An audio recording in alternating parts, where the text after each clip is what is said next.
Hi, everybody. I'm Manny, And I am Brandon. and we are the Bearded Boys. At least two-thirds. Yes, we are two-thirds of the Bearded Boys, because as you can tell, Ezra's not here, but he will be back after we do WandaVision. So I know in the last episode I said we were going to do his Dark Materials, but WandaVision is awesome, so we decided to do this first. Yes, that's exactly what happened. Brandon, why are you lying to our audience?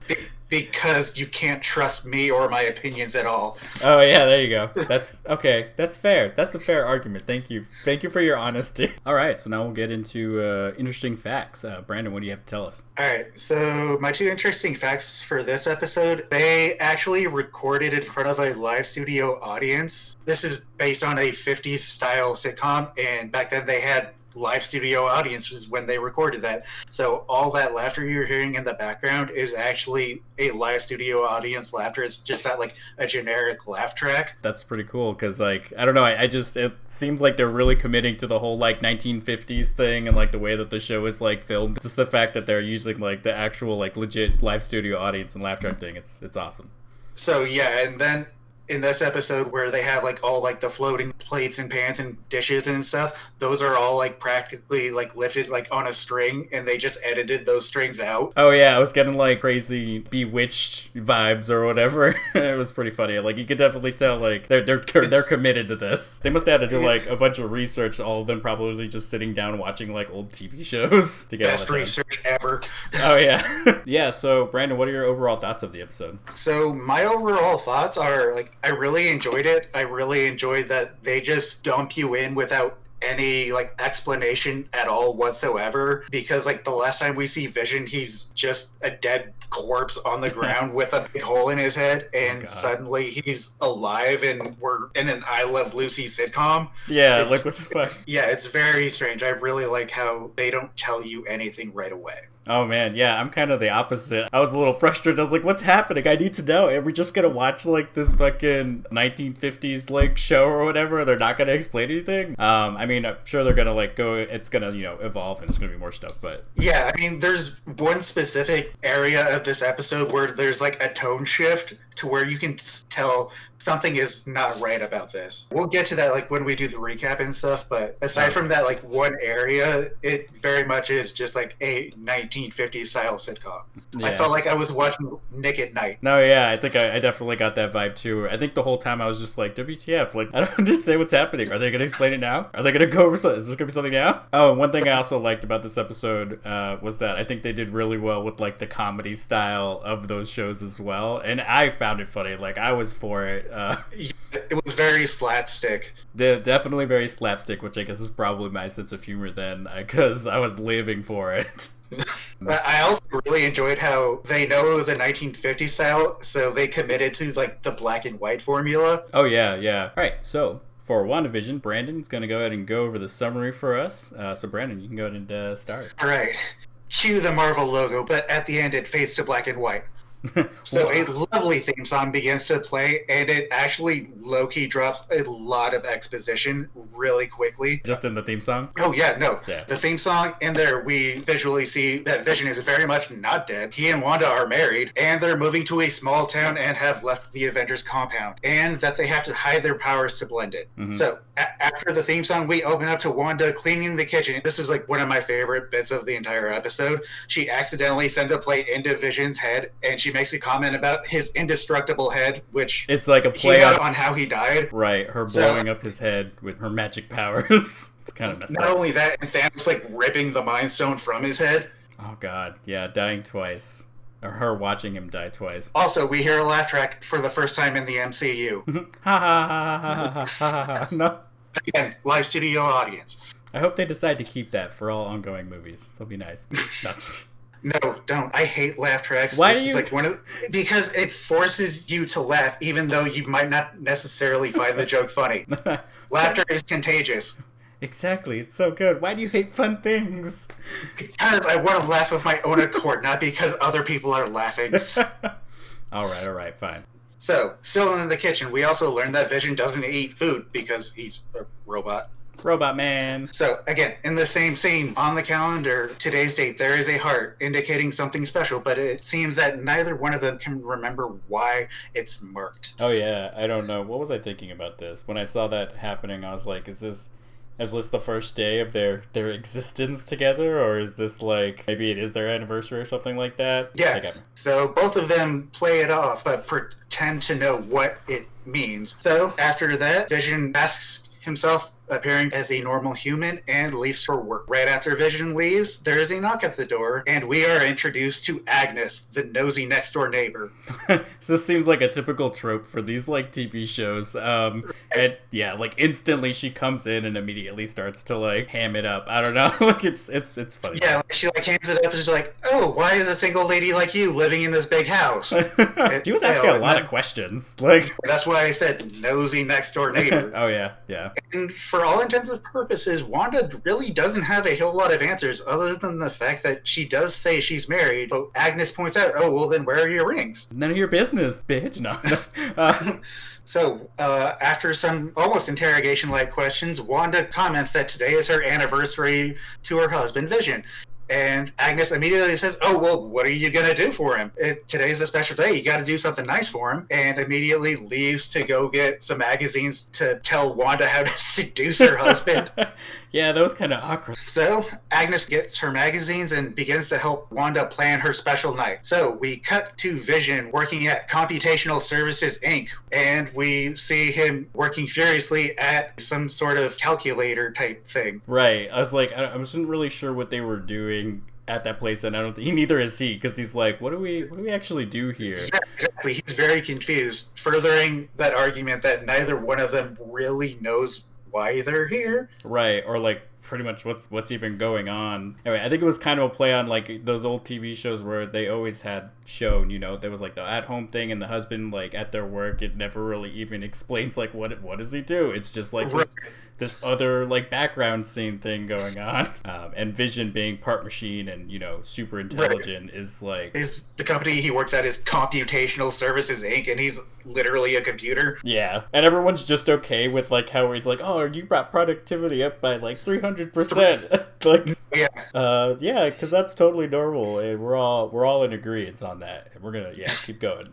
So, like we said, Vision goes up to a colleague and asks what we do, and neither one of them can honestly say what this company does, other than computational output forms, which is not an actual answer.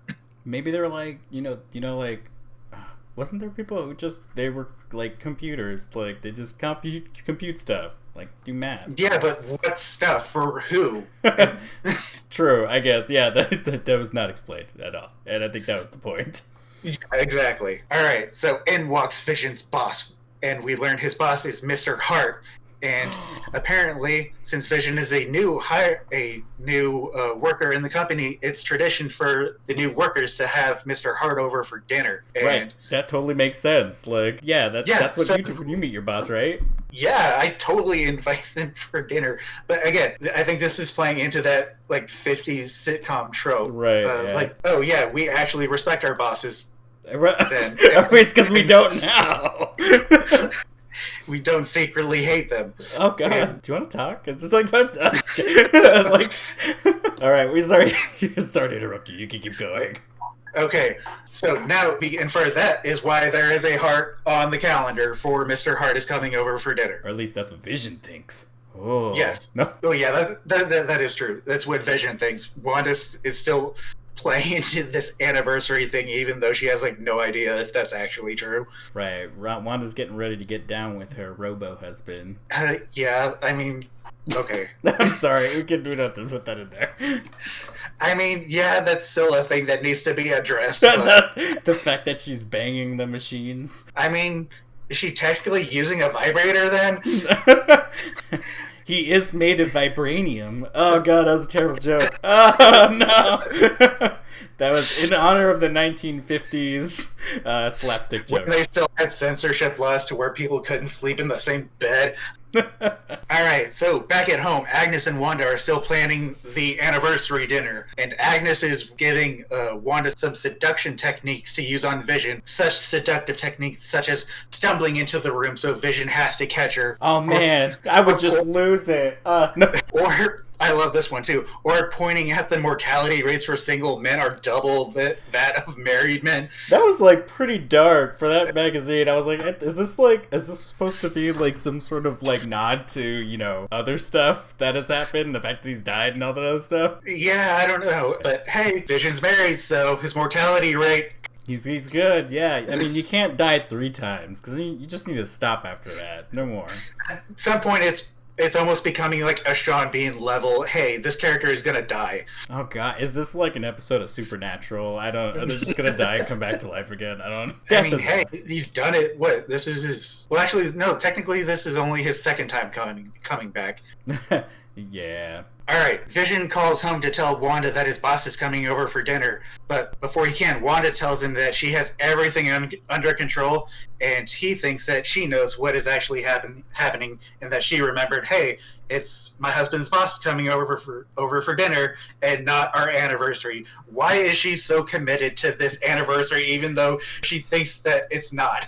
This is her best guess. She's gonna commit to it, you know? It's gonna be real, because she said it. Also, I think it's like kind of like implied that she's only going along with it because Agnes is still in the room and she can't go like, oh yeah, I don't know what's going on, when she already said today was her anniversary. Yeah, I like the scene as a whole just because I think this was also another like, maybe it is a trope, the whole miscommunication thing. No, I actually had that in my notes too, another classic miscommunication trope. Right, like, oh, this is setting up the whole episode right here for hijinks that will ensue. Alright, so after this scene, we are mysteriously played a commercial. So for a toaster, but the toaster is made by Stark Industries, whereas previously we don't know if Stark Industries was into appliances. Right, yeah. A couple of things about this scene. Okay, first of all, this is where I was starting to get like, okay, this is purely for those people looking for Easter eggs and like hints for certain things or whatever, because yeah, it's very jarring. Oh yeah, it is very jarring, and I guess it does have like some things in it. Like for example, if you listen to when he pushes the toaster down, you can hear the sound of like Iron Man, like, you know, when he charges up his blast thing or whatever, like the sound that it makes. So it makes that sound when he pulls it down. Oh really? I didn't hear that. Yeah, so like if you watch that scene again, you can hear that. What else? Oh, and then I guess the toaster kind of looks like a face, like a robot face. So, and you know, it's made by Stark Industries, and technically, you know, Vision was also made by Tony Stark, so it's technically also a Stark product. So another thing that I wanted to point out about this is flashing red light and the beeping. So in Wanda's backstory, her apartment building is bombed by a Stark Industries missile, but it never goes off and it keeps beeping for 2 days. They're just trapped underneath it. Right, yeah. No, yeah, exactly. And that was also, like you said, it was also a Stark product.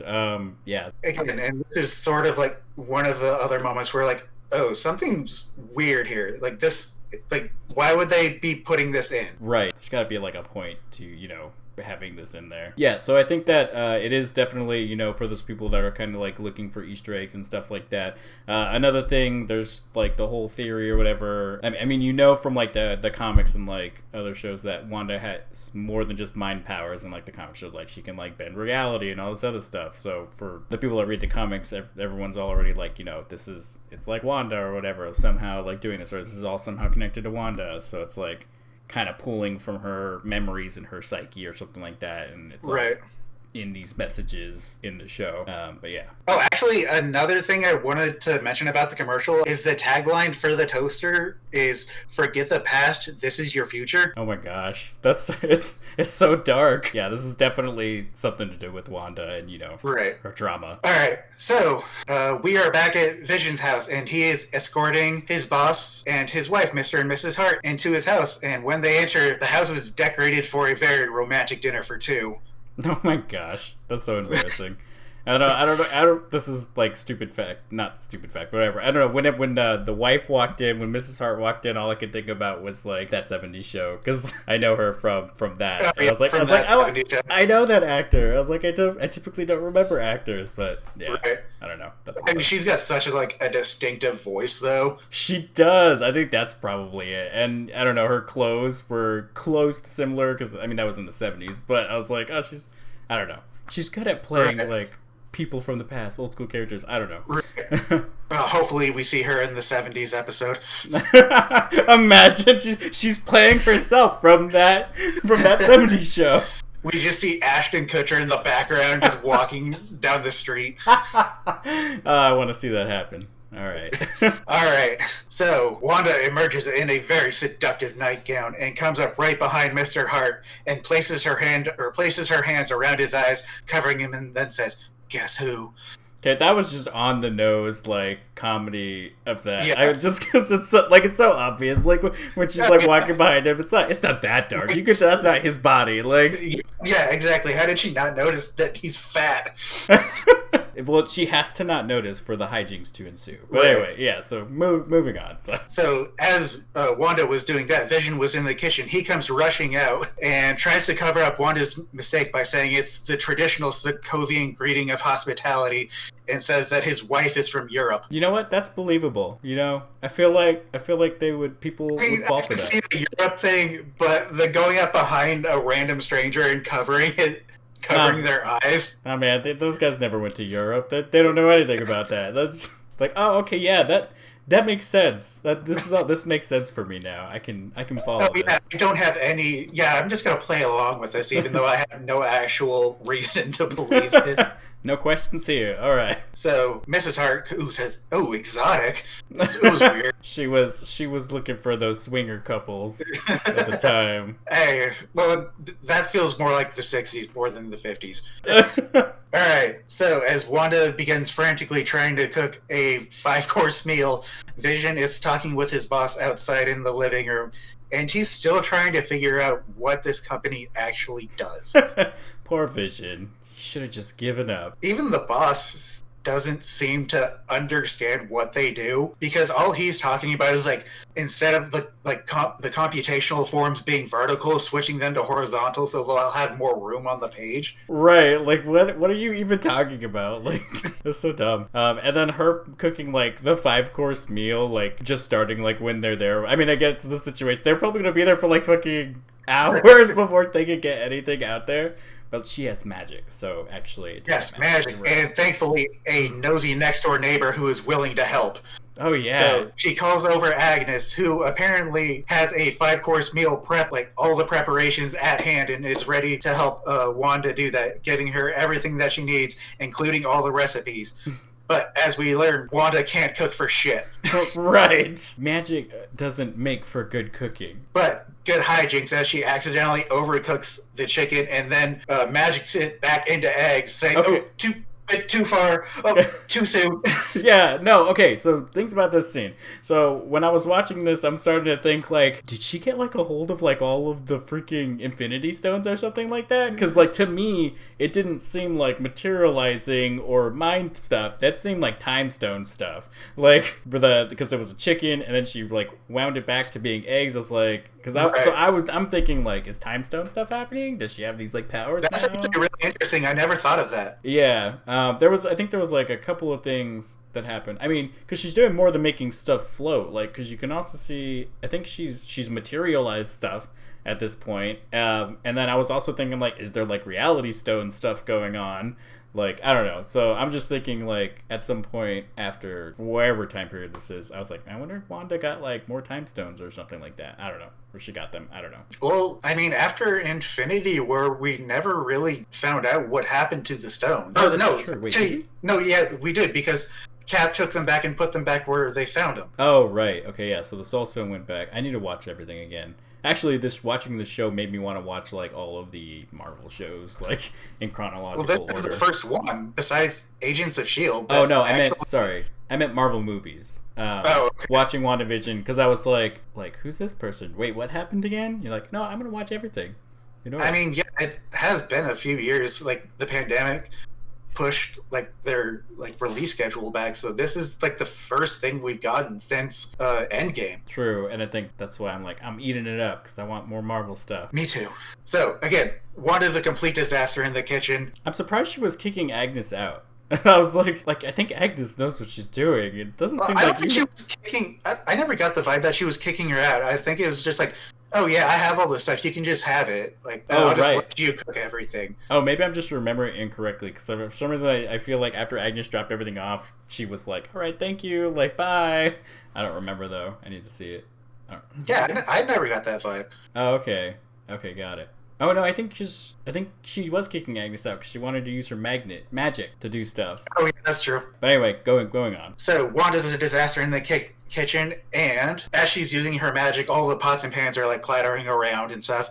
And Mrs. Hart wants to go in and help her because that's what women in the 50s are only good for, is cooking. So she No, hold up. No, that's good. Just keep going.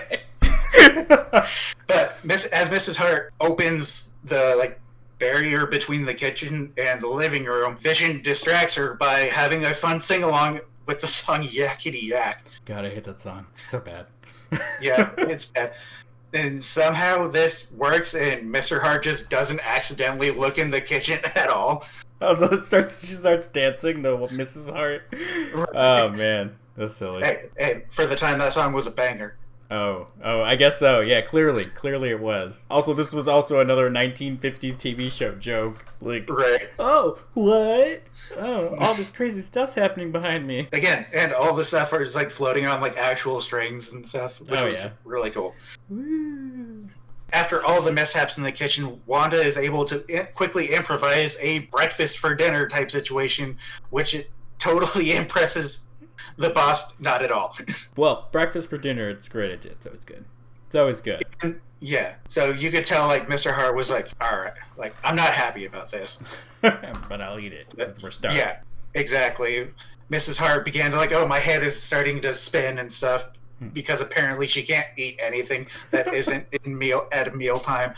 Exactly. It's like, generally, I don't like my wife's head to do that. No.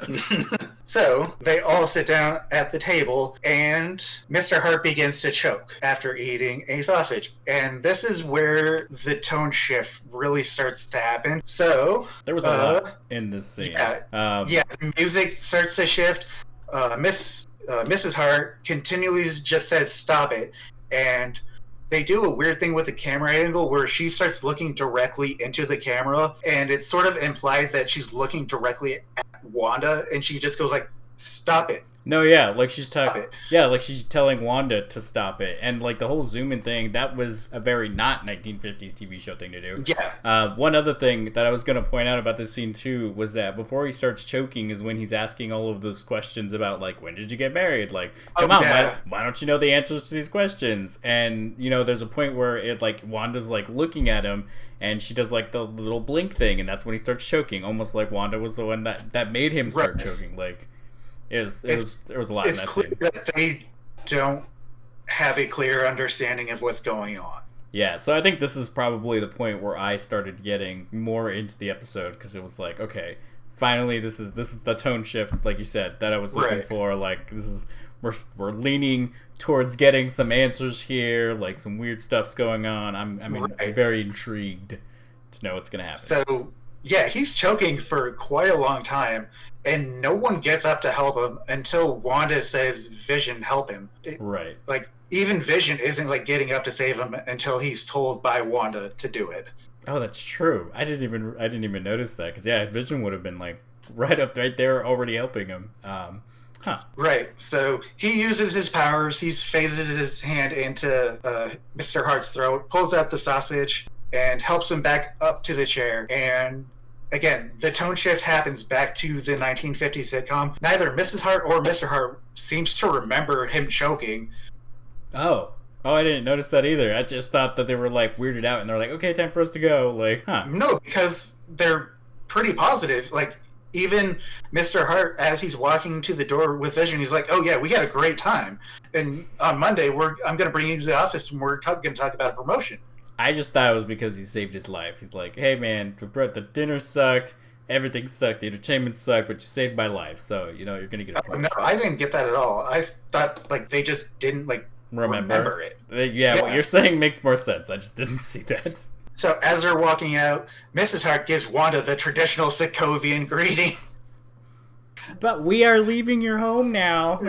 A nice callback, but yeah. So Mr. Hart says that he was very impressed by Vision and he's going to get a promotion at work, even though he seemed to be not enjoying himself the entire time they were there. Memory manipulation. Right. So after they leave, Wanda and Vision sit down on the couch, and Wanda comments that they are an unusual couple, and they don't have a song or anniversary or wedding ring. Vision suggests that today be their anniversary. Their song could be Yakety Yak, and Wanda just materializes wedding rings for the two of them. Right, because she can do all those things now. Right. That makes perfect sense. I don't know. There's so much going on. Like, I just tell me what's happening. Again, yeah, it's really cool. Yeah. So we close out the episode on a shrieking hex surrounding our couple as they begin to watch TV. And they close out the episode classic 50s style. They're watching TV. They're hugging. It's... I was okay with that. Yeah, that was fine. Yeah. I'm happy to see that they're happy and Vision's alive. That's what I'm happy about. So, but that's not it. We zoom out, revealing there's an old school TV playing the show we just watched, surrounded by modern day electronics. A sword logo on a computer screen, and there is a helicopter whirring in the background. And cut to credits. Also, noticeably, no post-credit scene or mid-credit scene either. Oh yeah, that is true, huh? Okay, yeah. So, yeah, something weird's going on. We already kind of established that. And the sword logo thing, that was interesting to me, because was the sword stuff, like, introduced in previous episodes yet? Or, sorry, previous Marvel movies? Or is this the first time we're seeing sword stuff? Maybe Captain Marvel? Oh, okay. I'll have to watch it again. At the post-credit scene, because the post-credit scene for that was Nick Fury in space. Mm-hmm. Oh, okay. With the scroll. And S.H.I.E.L.D. is more like protecting Earth, and Sword is more like going out into space. Oh, okay. So maybe that's kind of... Okay, I'm just wondering... But I think that's the only possible place it could have been introduced. Yeah. Did S.H.I.E.L.D. just completely disband and end after the whole Hydra thing? Yeah, they know. Okay. Well, I mean, if we want to count, like, Agents of S.H.I.E.L.D. and stuff... Which is still technically canon, but is it technically canon? Is it? Yeah, because in the first season, remember, that was the same year Winter Soldier happened, and that changed the entire show. Right, but I think like Marvel Studios, like themselves, have been pushing and saying while it has there was parts that meshed together in it, they're not accepting Agents of S.H.I.E.L.D. as completely canon. I don't know. I know they said that Netflix Marvel stuff isn't canon, but I don't. I'd have to look up the S.H.I.E.L.D. stuff. The Marvel movies have never really acknowledged Agents of S.H.I.E.L.D., but Agents of S.H.I.E.L.D. has interacted with parts of the MCU movies. Right. Yeah, that's true. All right.